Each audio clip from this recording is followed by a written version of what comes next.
Oke, kali ini saya masih akan bahas tentang pembangkitan variabel random dengan metode yang kedua yaitu composition. Oke, sebelumnya saya akan bahas dulu sebentar yang kaitannya dengan inverse transform. Saya ulangi lagi, kata kuncinya adalah transformasi fungsi ya, di mana fungsinya fungsi siapa? Fungsi f besar x ya, atau kita sebut sebagai CDF, cumulative density function atau distribusi kumulatif atau kumulatif distribusi ya.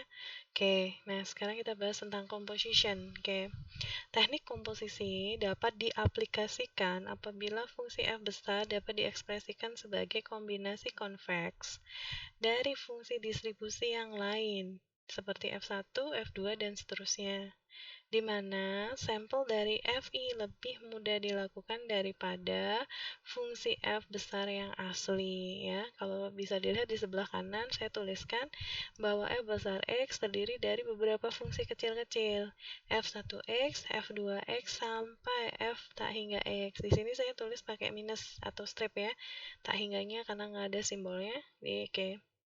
Nah, sehingga diasumsikan untuk semua X, di mana F besar X sama dengan sigma, J sama dengan 1 sampai tak hingga, ya, di mana probabilitas J dikalikan Fj X, ya, F besar X. Oke, nah kalau saya buatkan penjelasannya itu ya, itu ini kalau saya urai, ya, kalau saya urai itu ada di sini nih, nah, ya kan?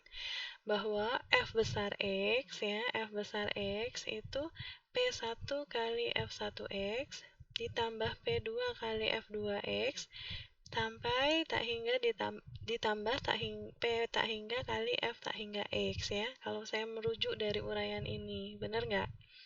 Jadi ini adalah J-nya, 1, 2, sampai tak hingga itu adalah J-nya, yang ini P dikalikan F ya. Nah, di mana PJ itu tidak sama dengan 0 atau si P itu punya nilai bisa 0,5, 0,1, 0,2 gitu. Kemudian yang namanya probabilitas diingat bahwa sigma dari PJ itu sama dengan 1. Sehingga kalau saya bisa tuliskan P1, kemudian P2, kemudian sampai P tak hingga, ini kalau saya jumlahkan gitu ya, ini sama dengan sigma ya P J sama dengan 1 ya kan, P1 ditambah P2 sampai ditambah P tak hingga itu totalnya pasti sama dengan 1 ya, paham ya sampai sini ya. Oke, masing-masing f besar J merupakan sebuah fungsi distribusi. Oke, si f itu adalah f1x itu fungsi distribusi, f2 juga fungsi distribusi, f tak hingga juga sebuah fungsi distribusi. Artinya si f besar x tadi itu pecahan dari beberapa komponen. Maka landasan dasar dari composition itu adalah penjumlahan dari beberapa fungsi yang mendefinisikan si f besar, gitu ya. Oke, lanjut. Oke, sorry. Dengan cara yang sama, jika x mempunyai fungsi densitas f kecil, maka fungsinya juga berlaku sama. Tapi ingat, yang ini harus dirubah dulu. Apa yang kita cari? Yang kita cari adalah si f besar x ya. Kalau kita punya fungsi fx kecil, ya harus dirubah dulu. Oke.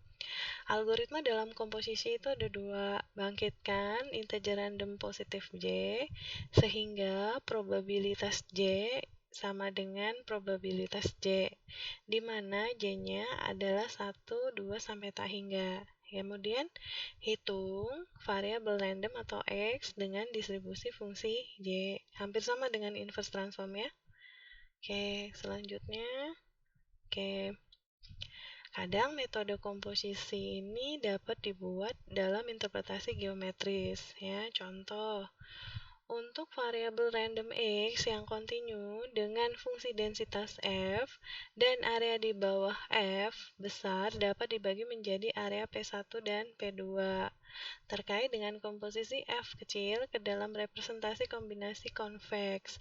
Maka pembangkitan variabel randomnya adalah Langkah satunya, memilih sebuah area. Langkah duanya, membangkitkan dari distribusi yang terkait dari area yang terpilih, ya. Oke, contohnya gimana? Oke, ini case-nya. Saya pakai bentuk distribusi double eksponensial atau Laplace ya, di mana fungsi densitasnya adalah f besar X sama dengan 0,5 dikalikan E pangkat min nilai mutlak X, di mana semua nilai X-nya adalah bilangan real. Oke, kalau saya tadi bilang bahwa ini ya, oke, saya punya definisi F besar X yang terdiri dari dua, ya, saya punya dua, saya jabarkan jadi dua, F1X dan F2X. Nah, ya, dari fungsi yang ini, dari fungsi Laplace, nah, kita bisa jabarkan jadi begini. F1 saya itu sama dengan E pangkat X, dan F2 saya sama dengan E pangkat min X. Nah, kan jadi saya punya dua, ya kan? Karena nilai mutlak itu saya bisa definisikan jadi dua, ya.